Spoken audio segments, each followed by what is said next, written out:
Bonsoir à tous, bienvenue sur Guidance de nuit, c'est Isabelle, j'espère que vous allez bien, que vous passez une bonne semaine. Alors vous avez été assez nombreux à vouloir connaître les trucs et les astuces de ma grand-mère pour survivre dans un monde de fous. Alors là déjà, pour commencer, j'ai isolé plusieurs points. Le premier, c'est d'établir un système d'entraide, un système de commerce équitable qui, dans le cas de ma grand-mère, passait beaucoup par le troc, les échanges de bons procédés, comme on disait alors. Donc en fait, ce qu'elle faisait, c'est que, bon déjà, à l'époque, on allait beaucoup chez les uns, chez les autres. Donc, comment ça se passait? Ma grand-mère allait voir tel ou tel voisin, avec toujours un pack de biscuits, ou une friandise, ou des Kinder pour les enfants. Bon, après, voilà, le but n'est pas de polémiquer, de savoir si c'est bien ou pas bien les Kinder, c'est pas ça qui est intéressant. Mais elle n'est jamais les mains vides. D'ailleurs, de toute façon, quand vous êtes invité, venir les mains vides, ça se fait pas. Donc elle venait toujours avec un pack ou de café, où il y avait toutes sortes de possibilités selon ce qu'aimaient les gens, selon ce que les gens avaient besoin, ou ce qui était très apprécié aussi, hein. C'était l'époque aussi de savoir faire plaisir aussi, d'être content quand les gens aimaient ce que vous leur apportiez. Ou les petits cadeaux, voilà, ça c'était aussi un peu l'époque. Donc ma grand-mère, en fait, donc venait avec, équipée de son pack de biscuits, ses plaques de chocolat, ou boîtes de chocolat, ou de Kinder, ou d'autres choses. Et donc on passait voir les gens. Alors bon, s'ils n'étaient pas là, on remettait ça plus tard. S'ils avaient de la visite, pareil. Et ça permettait de discuter un petit peu des news, de faire un peu le point, de voir un petit peu, de discuter le coup, comme on disait à l'époque, hein. Donc de paramétrer un peu les choses, ouais, je vous dis, de faire le point, voir comment on pouvait faire pour améliorer la suite. Voilà, c'était un peu ça. Alors, évidemment, logiquement, si vous allez chez les gens, ils venaient aussi chez vous. Donc là encore, ma grand-mère avait de quoi accueillir. Il y avait les packs de biscuits, parce que nous, on n'était pas trop biscuits d'apéro, chips, ça, pas tellement. C'était surtout ce qu'elle appelait des petits gâteaux. Donc, qui avait le mérite d'ailleurs de se conserver très bien, hein. Donc, les petits gâteaux qu'elle est avec des tisanes, du café, éventuellement un verre de vin, l'agneau, là, ça, on verra les autres usages de l'agneau dans cette vidéo. Et donc voilà, ça c'était le premier, donc développer des relations, je dirais,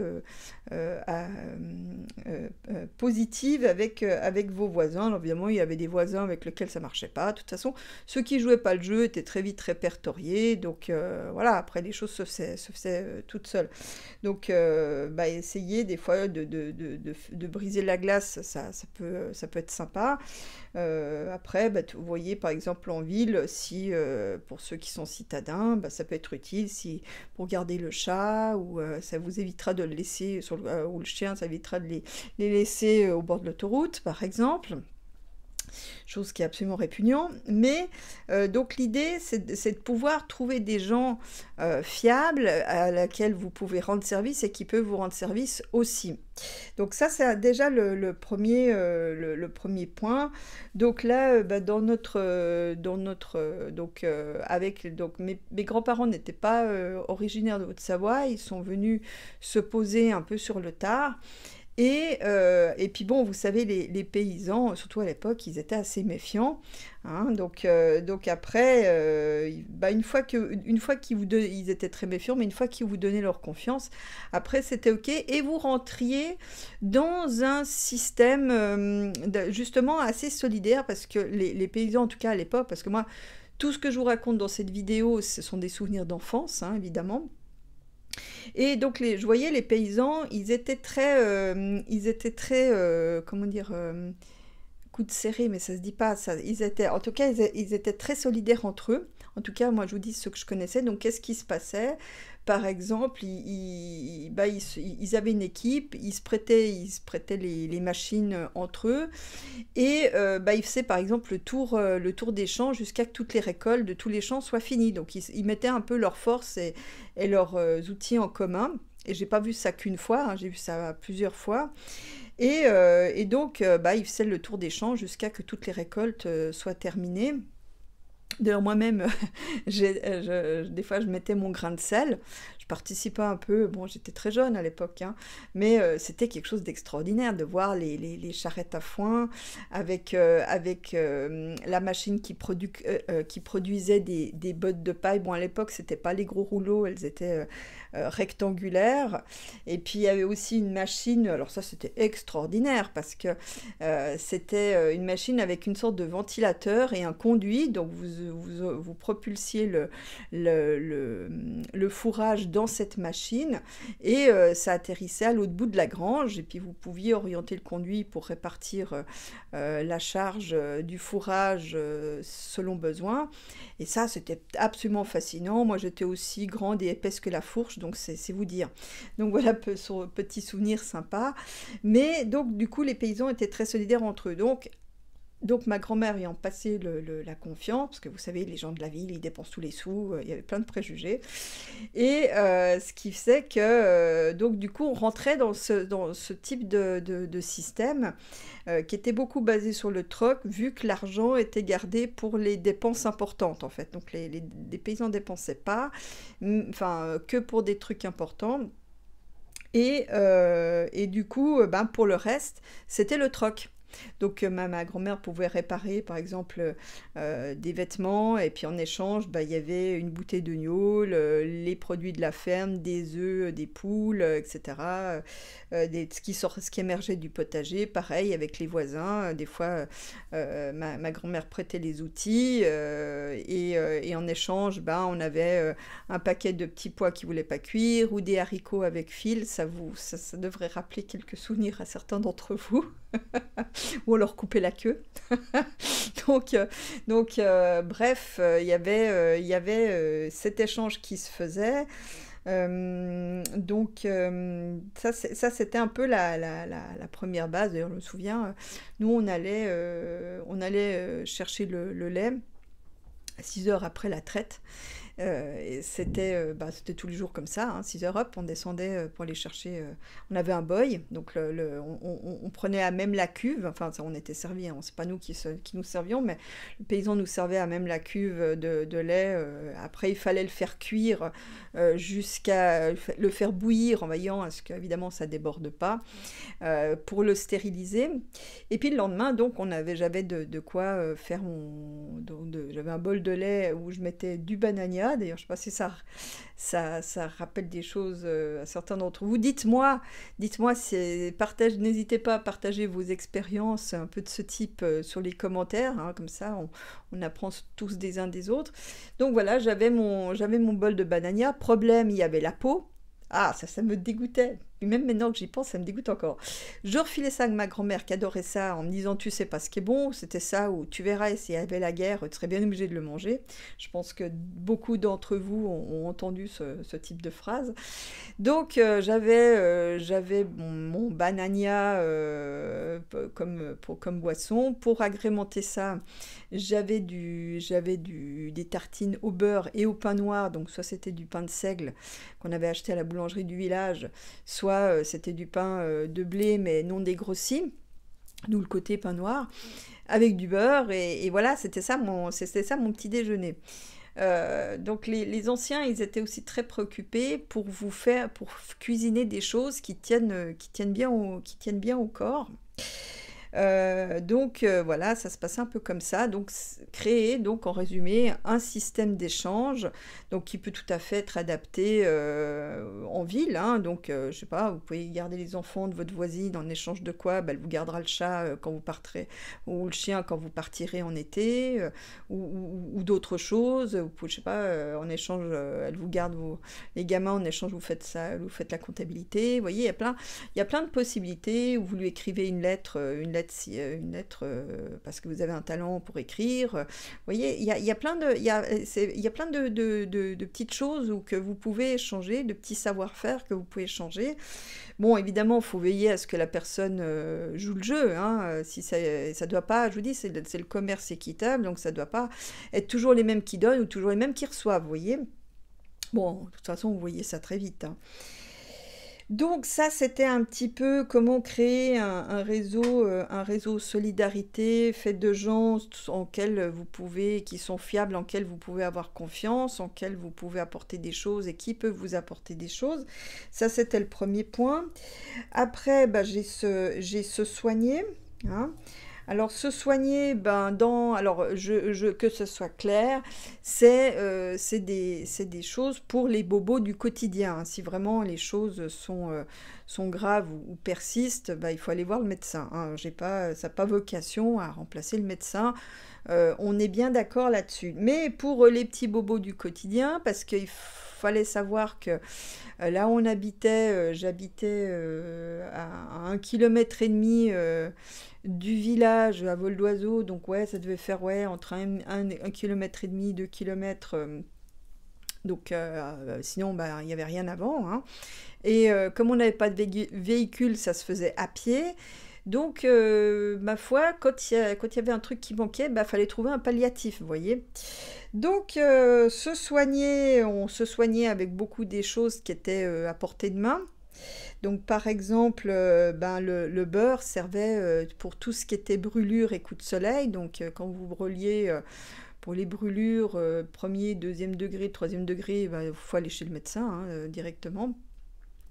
Donc les brûlures, les coups de soleil, hein, parce qu'en montagne, vous êtes comme très exposé donc aux coups de soleil, surtout quand il y a de la neige avec la réverbération. Donc là, on utilisait, donc on passait la brûlure tout sous l'eau froide, et on utilisait du beurre.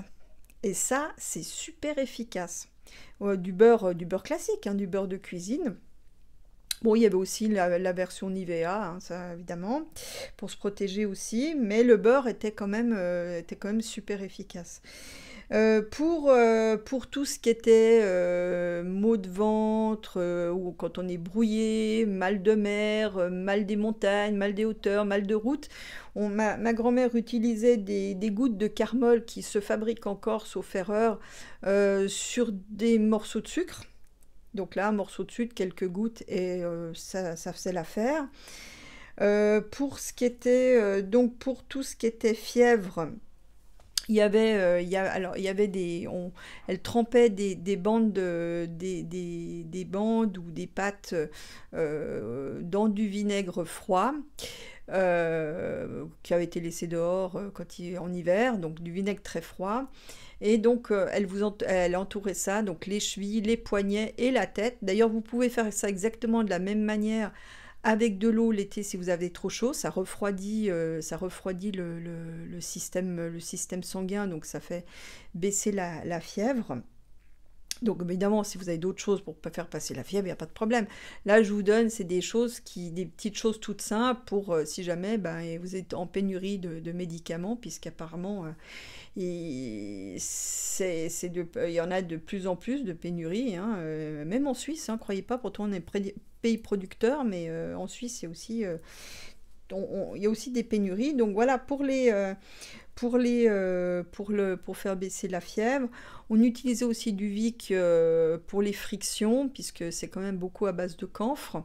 Donc il y avait pour les frictions, pour les toux, pour respirer, pour déboucher les trous de nez quand on avait attrapé froid ou quand on avait le rhume. Donc là, on utilisait aussi beaucoup du Vicks. Donc ça, vous trouvez ça facilement. Ah oui, pour remplacer des fois l'alcool, alors parce qu'il n'y avait pas, bon, on avait des sparadraps, des bandes, mais donc ça c'est pour la partie non médicaments. D'avoir une pharmacie bien complète de premier secours, ça peut être aussi une solution. Après, nous, on avait, comme on avait de l'alcool, hein, il n'y avait pas de mercurochrome ou les désinfectants qu'on a aujourd'hui, ça se faisait à l'alcool, c'était super agréable. Donc comme là, comme je disais, on n'allait pas quand il manquait, puisqu'on devait faire 1,5 km à pied aller-retour, enfin 1,5 km aller, 1 km retour à pied, donc on avait le fitness, ça maintenait en forme, mais c'était pas top quand on avait oublié juste un truc, donc l'alcool était des fois remplacé par de l'agneau qui servait office de désinfectant. J'apprendrai d'ailleurs par la suite que les Russes utilisent la vodka de la même manière. Donc aussi, quand ils sont à court d'alcool, ben, ils utilisent ça comme désinfectant. Voilà. Donc, si jamais vous tombez en rade, ben voilà, vous avez une solution. Si jamais il vous manque, et puis qu'il n'y a pas, ou que vous êtes trop loin. Donc, ouais, c'est limite des combines de brousse, mais voilà, c'est des combines d'alpage. Alors, donc, qu'est-ce que je crois que j'ai fait le tour.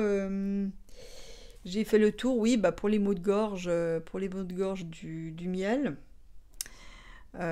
Qu'est-ce qu'il y avait encore? Ouais, je crois que j'ai fait un peu le tour. J'ai fait un peu le tour.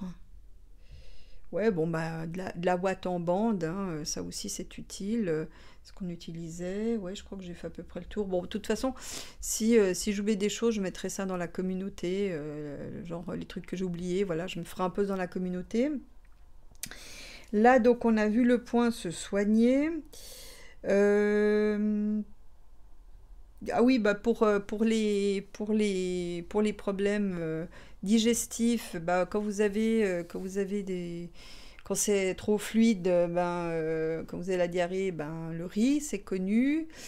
Après, ben, pour les maux de tête, il y a le café. Ça permet aussi de vous décoincer le transit aussi, hein. Donc, si vous avez des problèmes pour aller faire popo, et ben, le café, ça peut aider. Donc ça coûte pas grand-chose. Qu'est-ce qu'il y avait encore? Ouais, bah, je crois que là, du coup, j'ai bien fait le tour. Après, donc, qu'est-ce que... Les réserves, alors ça, c'est le gros de la vidéo, les réserves. Alors, les réserves, ben, il y a les fameux bocaux de ma grand-mère. Donc là, à l'époque, bah, c'était des bocaux de Nescafé qui étaient reconvertis en bocaux de conserve, notamment pour les fruits. Il y avait aussi les bocaux donc en verre avec le caoutchouc orange et la tirette qui permet de fermer de manière hermétique les choses. Les boîtes en fer aussi. Bon, je vous dis ça parce que nous, on avait encore un autre problème, c'est qu'il fallait protéger les aliments des souris. Donc oui, les souris, ça ronge, c'est pas juste une carte du jeu Lenormand, hein. En vrai, ça fonctionne comme ça. Elles font leur shopping. Donc il faut des choses qui résistent aux dents des souris. Donc on avait les bocaux, donc on avait notamment des bocaux de fruits.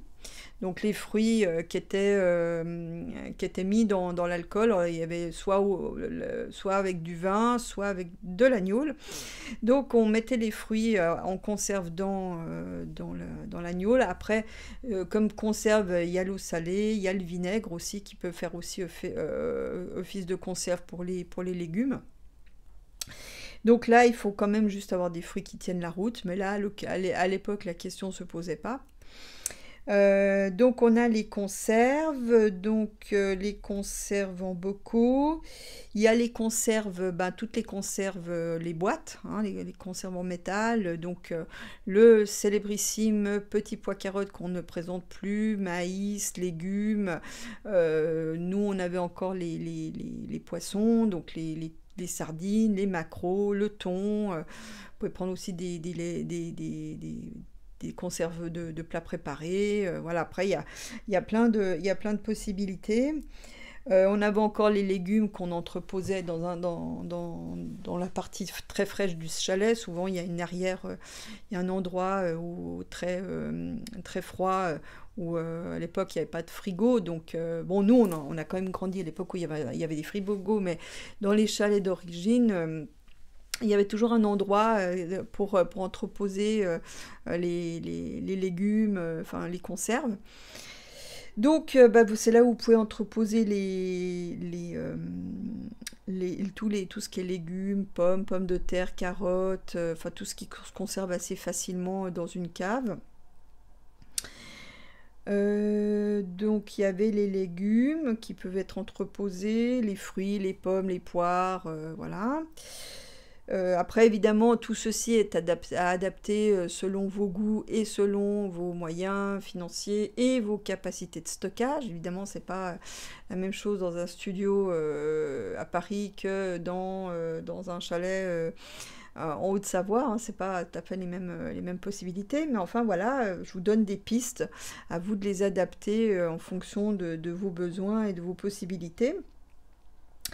Donc j'ai les fruits secs. Alors, qu'est-ce que j'ai les fruits secs? Les aliments secs. Alors les fruits secs, bien sûr. Tout ce qui est bon bah petit pâtes, riz, couscous, pois chiches, pois jaunes dont on fait des excellentes soupes qui vous calent bien. Donc noix, noisettes, cacahuètes, enfin tout ce que les noix, les épices aussi. Hein, épices, sel, sucre, farine aussi. Donc voilà un petit peu de quoi. Il y avait, bah, pourquoi pas de la viande séchée si vous pouvez acheter un bloc si vous avez les moyens, parce que bon, c'est pas donné. Ou voir la préparer vous-même, hein, puisque c'est l'idée, c'est de la viande séchée, vient du canton des Grisons, qui est à l'extrême est de la Suisse, qui est un canton très montagneux, très alpin. Et en fait, il faisait sécher la viande, donc au moyen de sel. Alors moi, je ne connais pas la recette exacte, je ne sais pas comment exactement il faisait ça, mais il faisait sécher la viande justement pour avoir de la viande tout l'hiver, sans... donc ça faisait partie des provisions qui étaient faites pour l'hiver, pour passer l'hiver tranquille en attendant les jours meilleurs. Et donc cette viande séchée, bah, ça permettait d'avoir des protéines en plus du fromage, du pain que selon la légende on devait couper à la hache. Donc voilà, donc le pain aussi, bah, des pains complets, du pain de seigle, du pain noir. Ils évitaient le pain blanc parce que justement il était certes plus agréable à manger, mais il était quand même moins consistant à la sortie. Quelque chose aussi maintenant qu'il faut ajouter, parce qu'à l'époque la question ne se posait pas vraiment, mais les packs d'eau. Donc prévoyez en tout cas un pack de 6, un pack d'1,5 litre d'eau. Donc ça fait à peu près 9 litres d'eau, donc adapté selon le nombre de personnes évidemment. Vous pouvez aussi acheter vous savez, les recharges d'eau, des fontaines comme on trouve dans les bureaux, ça peut être aussi pas mal. Donc là, nous, on n'avait pas ce problème d'eau, mais voilà, vous avez les solutions. Après, se chauffer, faire cuire. Alors, cette vidéo, enfin, tout ceci a pour but d'être le plus autonome possible. Hein. Donc de dépendre de moins en moins des aléas de l'extérieur. Hein. D'ailleurs, si ça vous intéresse, je vous ferai encore d'autres capsules sur comment être autonome. Parce que bon, c'est aussi beaucoup dans la tête. Hein. L'autonomie, c'est une façon de penser aussi. Hein. Mais ça, je peux vous expliquer ça dans d'autres capsules. Vous me direz si ça vous intéresse. Donc se chauffer, c'était pertinent, hein, en montagne, il fait froid, hein, vous vous en doutez. Donc on se chauffait, alors dans un premier temps avec un poêle à fioul, mais c'était pas idéal parce qu'il fallait descendre toute la vallée jusqu'en plaine pour aller chercher le fioul correspondant, donc c'était pas top. On a remplacé ça par la suite avec un poêle à bois. Donc là encore, on trouvait un moyen avec les paysans de s'arranger pour avoir le stock de bois suffisant pour passer l'hiver. Donc là, donc pour la cuisine, on utilisait le gaz. Hein, donc on allait chercher de la bonbonne. Je me souviens un peu à quel intervalle ça se faisait, mais enfin, on utilisait le gaz. Comme il faisait toujours un peu froid, donc pour dormir la nuit, on dormait habillé. Donc on avait des vêtements de nuit, donc c'est-à-dire des chaussettes, un pyjama, un pull, éventuellement un bonnet que ma grand-mère me tricotait avec de la laine non dégraissée. Donc ça, je vous laisse aller voir pour plus d'infos. Et justement, ça perd parce que on chauffait pas tout le temps. hein. Donc on chauffait un peu, mais au bout d'un moment, ben voilà, le froid revenait, donc on chauffait pas tout le temps, donc on naviguait avec justement ces vêtements en laine. Donc ça, c'est bien aussi d'avoir des vêtements chauds, je dirais, qui peuvent être facilement adaptables, donc comme des jaquettes, des choses comme ça. Enfin voilà, je vous donne toujours des pistes, hein. Après, à vous de voir si vous avez déjà, mais voilà, je vous donne des pistes sur ce qu'il faut avoir s'il fait froid. Donc voilà, qu'est-ce qu'il y avait encore? Ah oui, oui, oui, ça pour s'éclairer. Alors, pour s'éclairer, comme on avait des orages, attendez, on m'appelle. Hop. Comme on avait des orages apocalyptiques, du fait qu'il y avait les lignes qui n'étaient pas encore enterrées, et voir qu'elles étaient encore, les câbles étaient encore dénudés. Oui, oui, oui. D'ailleurs, régulièrement, on voyait des fermes qui prenaient feu. C'était assez impressionnant. Donc, on avait des orages apocalyptiques, ce qui avait pour résultat de nous mettre en panne d'électricité pendant, en tout cas la nuit, des fois 24 heures, parfois un peu plus, mais plus rarement. Et là, il fallait pouvoir s'éclairer. Donc on n'avait pas tellement de bougies, mais on avait des lampes à pétrole qui peuvent être je les ai encore, d'ailleurs j'aurais pu, tiens, j'ai oublié de les prendre avec moi, mais pour la vidéo, pour vous montrer, mais on avait des lampes à pétrole que j'ai toujours, même avec le pétrole de l'époque. Mais ça peut être transformé en lampe à huile. Donc là, je vous laisse voir, il y a des vidéos qui montrent comment on peut transformer une lampe à pétrole en lampe à huile. Ça peut être intéressant. Moi-même, d'ailleurs, j'ai un bidon d'huile de 5 litres qui peut faire office de combustible si besoin. Donc de l'huile que vous achetez au supermarché, hein, c'est pas, j'ai rien acheté d'autre. Mais voilà, vous pouvez transformer les lampes à pétrole en lampes à huile. Donc on avait aussi les fameuses lampes de poche mécaniques, hein. Donc je vous dis là, l'autonomie, ça passe beaucoup par le mode manuel. Donc ces lampes de poche, bah, pensez à acheter aussi les petites ampoules, d'avoir un petit peu de stock de petites ampoules pour ces lampes de poche. D'avoir des piles correspondantes. Bon, moi j'ai encore les vieilles, donc où on changeait avec les petites ampoules qui étaient, je crois, les mêmes que les ampoules à frigo, je crois. Et la pile, les fameuses piles carrées. Alors je sais qu'on en trouve encore en Suisse, je sais pas si on en trouve, j'ai pas fait gaffe, parce que bon, bah là maintenant j'ai mon stock. D'avoir aussi des produits d'hygiène et de nettoyage en avance, si besoin, notamment des capsules de Javel par exemple, qui peuvent être utiles pour purifier l'eau. Qu'est-ce qu'on a encore donc là avec ouais, donc le gaz, le bois, l'huile. Donc ouais, d'avoir aussi un petit poste de radio mécanique à pile au cas où. Ça peut être utile. Hein, si toutes les communications sont coupées. Aussi pour recharger les portables, pensez à acheter une coque qui recharge avec le solaire. Ça peut être pas mal aussi, par exemple. Alors évidemment, après, ça dépend aussi ce que vous utilisez, hein, mais donc disons qu'il faut pouvoir revenir, par exemple, le café. Donc ça fait partie aussi des réserves à avoir. Moi, j'ai encore le vieux moulin à café de mes grands-parents. Donc, ce qui fait que si jamais plus d'électricité, vous pouvez moudre le café. Vous prenez un entonnoir et puis un filtre correspondant ou à défaut du papier ménage, puis vous versez votre café là-dedans, et puis voilà, du coup vous avez votre café le matin. Vous êtes pas tributaire de l'électricité, voilà. Donc ça passe de manière basique, mécanique. Enfin, c'est presque en fait les mêmes recettes que le camping, hein, finalement, hein, à y voir de plus près. Donc voilà pour la partie se chauffer. Bon, après la sécurité, oui, donc aussi donc les vêtements chauds aussi à avoir si besoin. Donc là, donc pour la sécurité, bah nous on n'avait pas de, bon, on n'avait pas de raison d'avoir à se défendre, mais bon, on avait nos outils, les fourches, enfin les choses comme ça.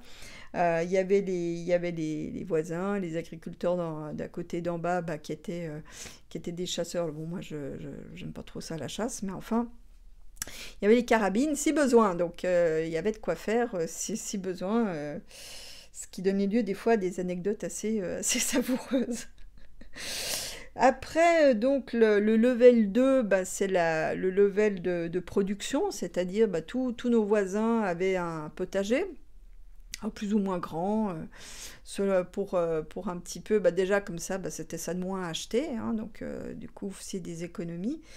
Donc tous mes voisins avaient des potagers, donc voir aussi, regarder tout ce qui peut, regarder les tutos sur YouTube, par exemple, bah, pour faire ça, produire aussi des choses depuis votre balcon. Il y a plein de vidéos. Il y a comment, attendez, comment elle s'appelle? Cavia, qui m'a envoyé plein de dossiers. Je vais essayer de vous faire une plateforme de partage sur Google. Je vais essayer de voir, parce que ces documents sont très bien faits, très complets, très synthétiques, donc facile à comprendre. Je vais voir comment je peux organiser ça, de vous trouver, puis je vous mettrai le lien pour avoir accès à toutes ces choses. Je vais voir comment je peux faire.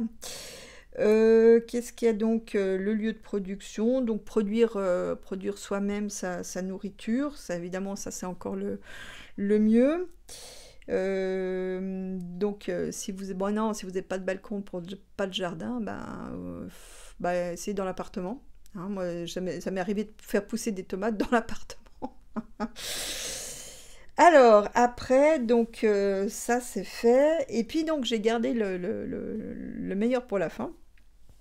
Donc la philosophie de ma grand-mère, donc c'était c'était carpe diem, c'est-à-dire de faire ce qu'il faut, de faire le maximum pour être en mesure de prévoir le pire. Donc le pire, bah, comme ça, bah, s'il vient, bah, vous êtes moins impacté que si vous ne faites rien.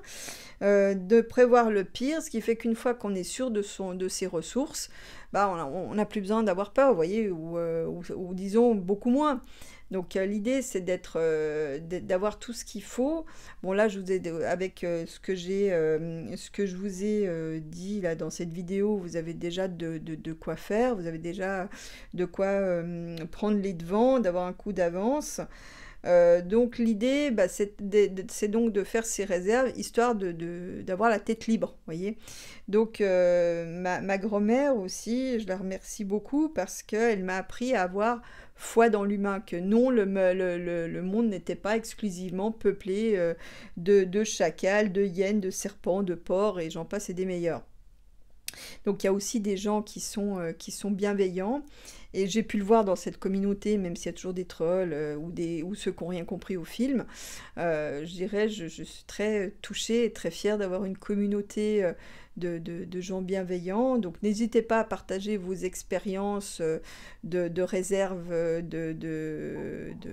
aussi de trucs, d'astuces pour voir venir si jamais il y a des problèmes.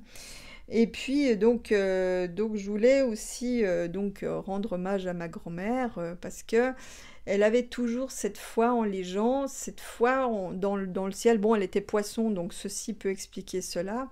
Mais elle avait toujours cette foi dans finalement la nature humaine qui peut produire le pire, mais aussi le meilleur, et on l'oublie bien souvent en fait. Et donc bah, d'entraide était justement basé là-dessus. Comme je l'ai dit, bah, c'était des résistants, donc c'était des gens qui n'acceptaient pas les initiatives, enfin les agissements criminels de leurs administrations de l'époque. Hein. Donc ils avaient aussi Je me souviens, ils passaient les passages de frontières, c'est toujours cocasse parce que ils importaient des produits suisses, donc pour donner aux paysans, comme le café, les pâtes, qui visiblement n'étaient pas bons en France, des médicaments aussi. Alors ça, je me souviens plus pour quelle raison.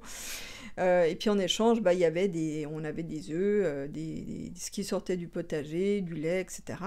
Donc il y avait toute cette entraide qui se mettait en place. Il y avait, ma foi, ok, l'avenir est sombre, mais il faut, ma foi, faire contre mauvaise fortune bon cœur. C'est aussi ce que ma grand-mère m'a appris. C'est pas parce que votre destin vous persécute que vous devez persécuter les autres. Donc, de garder aussi la foi en des jours meilleurs.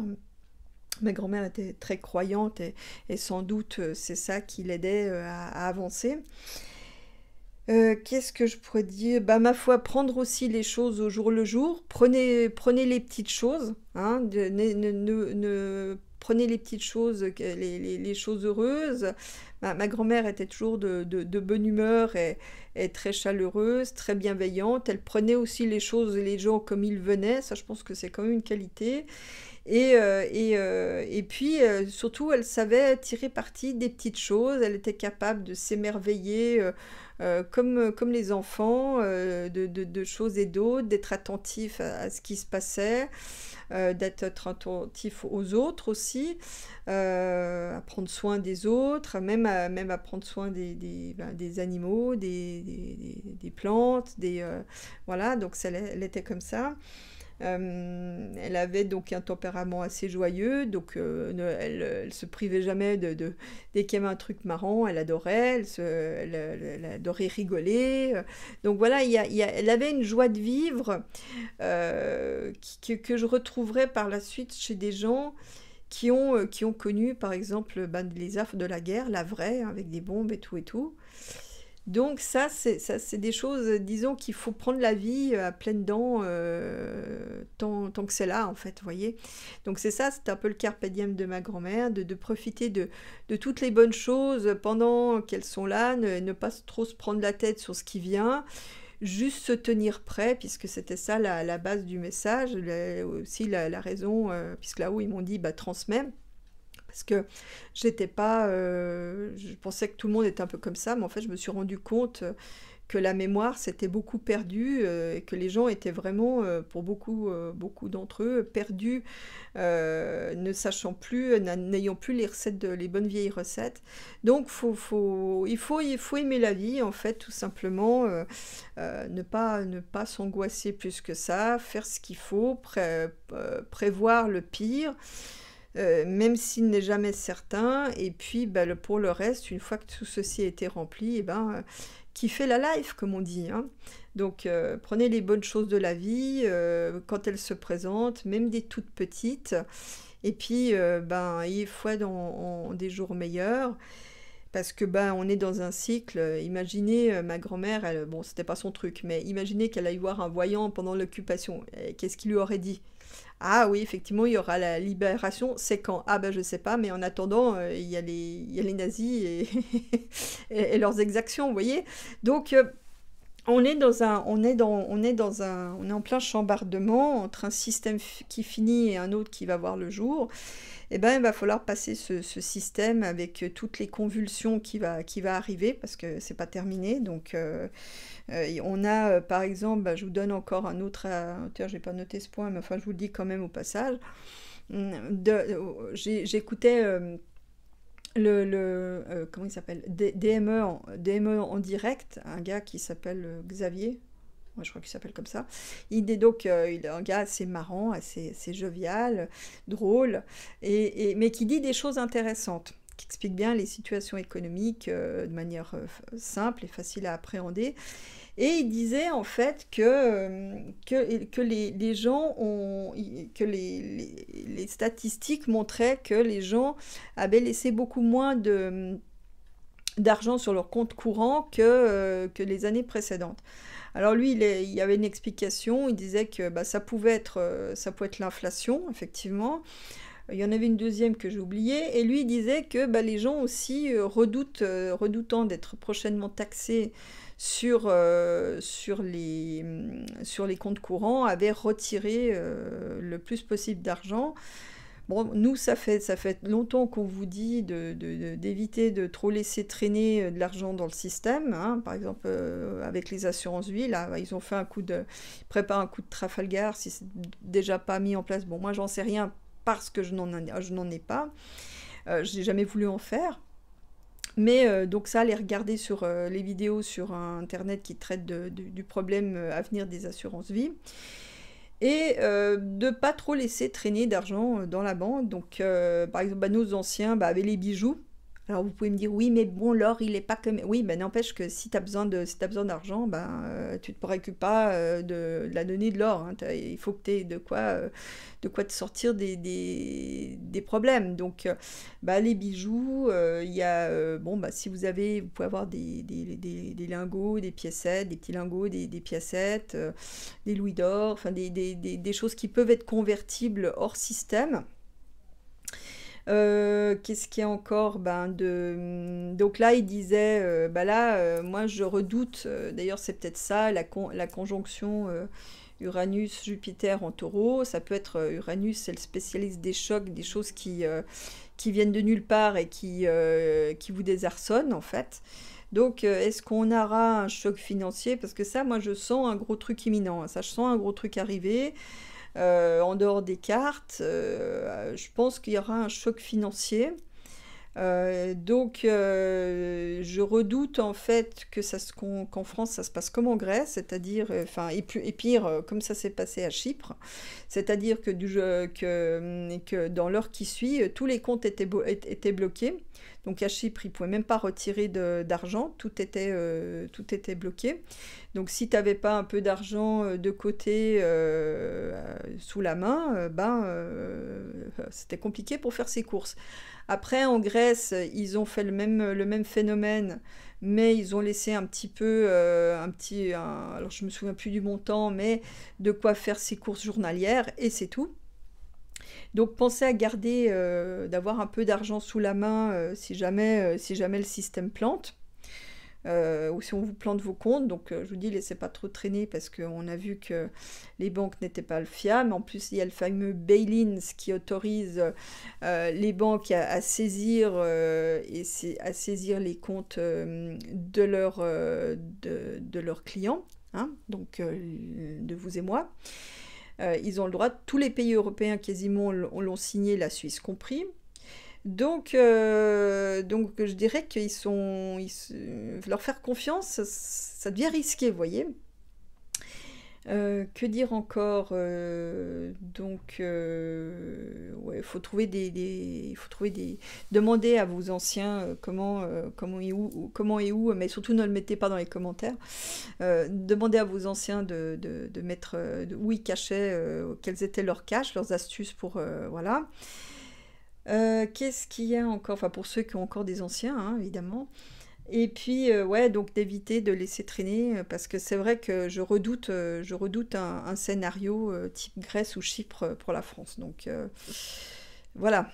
Donc après, je vous dis, ayez de quoi convertir à portée de main. Alors, je dis pas chez vous, mais à portée de main, dans un endroit sûr. Et de manière à ce que si jamais ça plante, au moins vous pouvez continuer à acheter ce dont vous avez besoin pour vivre au quotidien. Donc voilà, je crois que j'ai fait un peu le tour de tout ça. Ouais, nous encore, on se lavait encore à l'eau froide. Oui, genre, il y avait encore cet aspect-là qui me revient un peu en mémoire. Donc ça, c'était pas le truc le plus sexy. Non, je vous dis, c'était vraiment un peu le survivalisme de l'ancien temps et en mode light. Mais ouais, donc voilà, donc avoir quand même un peu de stock de tout ce que vous avez besoin au quotidien, d'avoir un peu d'argent qui soit facilement accessible en cas de coup dur.